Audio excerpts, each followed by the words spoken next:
All right, hello everyone, here we are.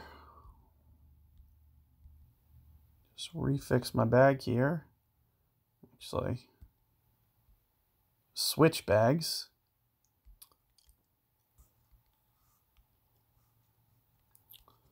Hole number 5. We'll take our first look at this one.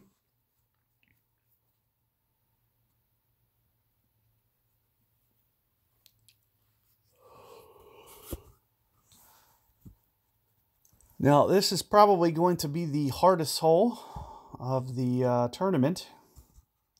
So you'll want to make sure that you get your drive up there, kind of as far as you can, just to give yourself just a little bit more ease. You can see kind of this is the line that we want to take, more or less. So I'm just going to kind of maybe just slightly overpower it. I don't want to get too carried away here. Try to focus on precision more than anything. And I'm a little early with the timing. May end up pushing me into the rough. So it'll be close. Let's see if I can hold on. It looks like I just ran through. So perfect ball is going to be almost essential here. I'm just going to pitch out so we don't, lose. Also keep in mind how far that I just went there. Probably shouldn't have even overpowered it. As you can see that I'm just a little bit too close to this edge. But you do want to get it up there far because it's kind of going to be your best opportunity to get to the green here.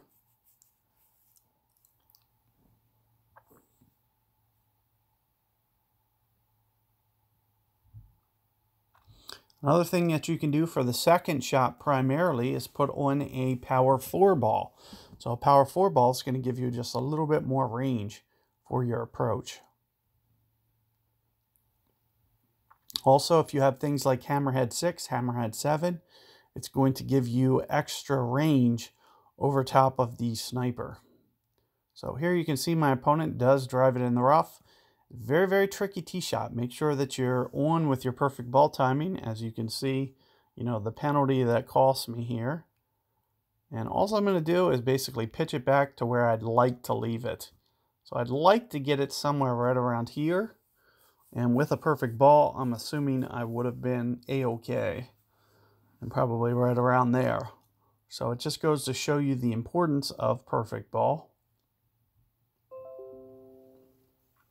And having range on this can be favorable. However, it's a very narrow window as well. So bringing things like Cataclysm isn't going to necessarily be the best option. I'd rather have some of that precision and be able to go full power and try to get my perfect ball than,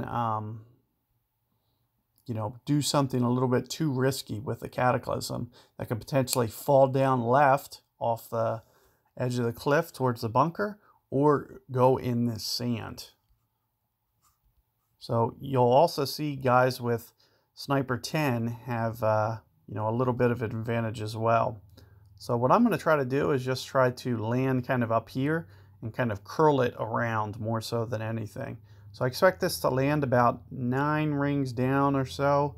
So you can see that I'm kind of visualizing this spot and then just going to curl it back over towards the hole. So what this will do is it'll let me carry it farther so I can hopefully get this all the way up there onto the green. So sure enough, you can see almost the appropriate amount of curl. And, if you can drive it like that and get it to a good spot, we'll be able to get it up there by landing right around here and using that curl to get it going up through here. And as I mentioned, you can see how narrow this gap is here. 1 or 2 rings on a Cataclysm, it's going to be enough to either, potentially put it on this rough line and roll all the way down that hill, or maybe even clip the bunker on the right. So definitely something to be mindful of and be very, very careful. You can see here, even my opponent, still, just from that short little shot there, couldn't even go up through that gully. So you just got to be very careful on that hole. Good luck there, guys, and I'll see you guys on 6 momentarily.